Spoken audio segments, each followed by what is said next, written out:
लगातार तीसरी बार पश्चिम बंगाल की सीएम बनने वाली ममता बनर्जी 66 वर्ष की है। ममता बनर्जी तृणमूल कांग्रेस की अध्यक्षा हैं और उनकी पार्टी ने 2021 के विधानसभा चुनाव में पश्चिम बंगाल में 294 में से 213 सीट पर जीत दर्ज करते हुए सबसे बड़ी पार्टी बनकर सामने आई है और बीजेपी सहित अन्य पार्टियों को पीछे छोड़ दिया है। 1955 में कोलकाता के एक बेहद सामान्य परिवार में जन्मी ममता बनर्जी 2011 से पश्चिम बंगाल की सीएम लगातार हैं। इससे पहले वह देश की संसद में बंगाल की सबसे युवा सांसद और भारत सरकार की केंद्रीय मंत्री भी रह चुकी हैं। आइए सुनते हैं ममता के जीवन की कुछ बेहद दिलचस्प कहानियां। उससे पहले आप इस चैनल को सब्सक्राइब कर लें ताकि इस तरह की महत्वपूर्ण जानकारी आपको समय समय पर मिलती रहे।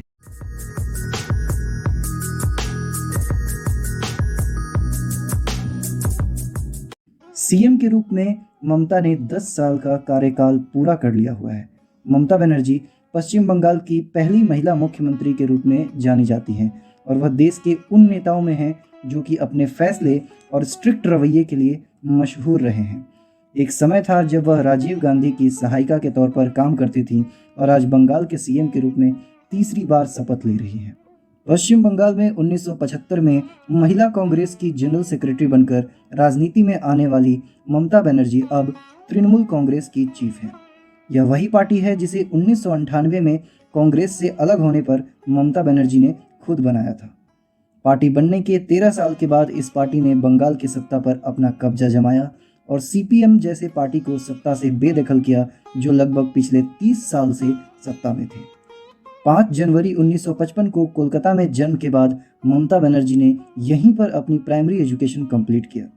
9 साल की उम्र में ममता बनर्जी के पिता का निधन हो गया था। इसके बाद ममता ने कोलकाता से ग्रेजुएशन और फिर कलकत्ता यूनिवर्सिटी से इस्लामिक हिस्ट्री में पोस्ट ग्रेजुएशन किया। इसके अलावा उन्होंने लॉ की डिग्री भी हासिल की है। 1984 में ममता बनर्जी को पहली बार लोकसभा चुनाव का टिकट मिला और वह भी कांग्रेस पार्टी से। इस चुनाव में वह दक्षिण कोलकाता की सांसद बनी। इसके बाद 1991 में वह दोबारा सांसद बनी। इस बार उन्हें केंद्र सरकार में मानव संसाधन विभाग में राज्य मंत्री भी बनाया गया। इसके 5 साल के बाद फिर 1996 में ममता एक बार फिर सांसद बनी, मगर 1997 में उन्होंने कांग्रेस पार्टी से नाता तोड़कर अपनी पार्टी का गठन किया। शुरुआती दिनों में तो ममता बनर्जी बीजेपी के उस समय के सबसे बड़े नेता अटल बिहारी वाजपेयी के करीबी रही थी। उन्होंने वाजपेयी सरकार में रेल मंत्री के रूप में भी काम किया। 2002 के समय में ममता बनर्जी ने रेलवे के मॉडर्नाइजेशन के दिशा में बड़े बड़े फैसले लिए।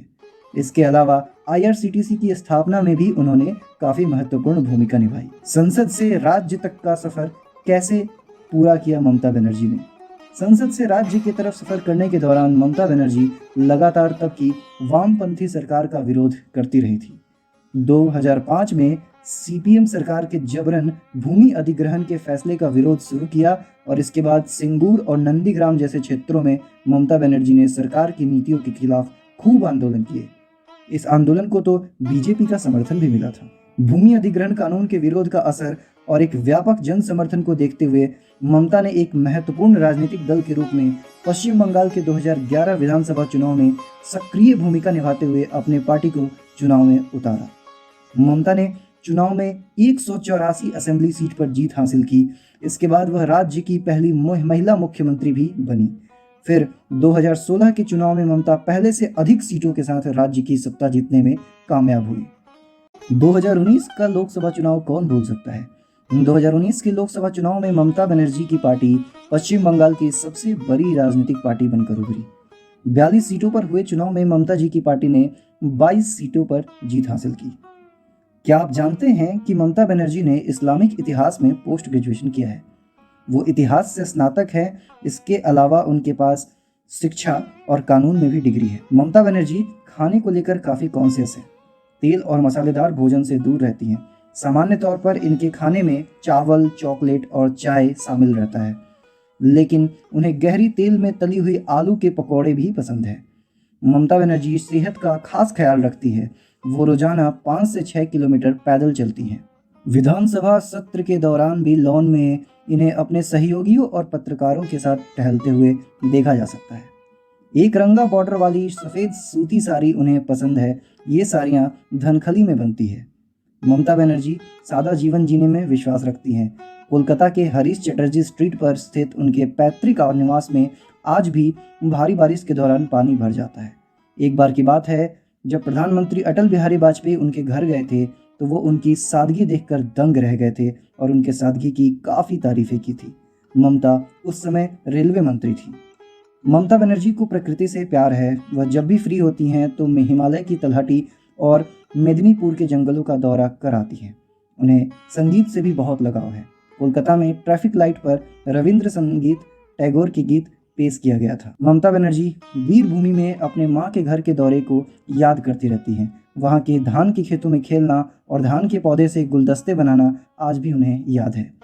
राजनीति से पहले ममता ने स्टेनोग्राफर और एक प्राथमिक स्कूल शिक्षक के तौर पे भी काम किया था। उन्होंने एक निजी ट्यूटर और सेल्स गर्ल के रूप में भी काम किया था। ममता बनर्जी एक लेखिका भी है। अब तक वे कई कविताएं, निबंध और उपन्यास लिख चुकी हैं और इसके अलावा वह एक अच्छी चित्रकार भी है। ममता बनर्जी को बंगाली लोक संस्कृति बेहद पसंद है। जब वो राज्य में गांव का दौरा करती हैं तो वहाँ की हाथ से बनी हुई चीज़ें जरूर खरीदती हैं। ममता बनर्जी एक कवि भी हैं। कभी कभी तो अपनी एक लाइन की पंक्तियों से वो अपोजिशंस को मुश्किल में डाल देती हैं। ममता बनर्जी टेक सेवी भी हैं। अपनी सरकार के कार्यों को और उपलब्धियों को पोस्ट करने के लिए वह सोशल मीडिया का उपयोग करती हैं। फेसबुक पर उनसे पूछे गए सवाल का भी वह जवाब देती हैं। इस चैनल पर आपको ऐसे कई महत्वपूर्ण जानकारी मिलती रहेगी जो आपको कहीं और नहीं मिलेगी। अगर आपको यह जानकारी पसंद आती है और आप चाहते हैं कि आपके दोस्त या परिवार भी इसे सुने और कुछ नया जाने तो इस वीडियो को शेयर करें और इस चैनल को सब्सक्राइब करना ना भूलें।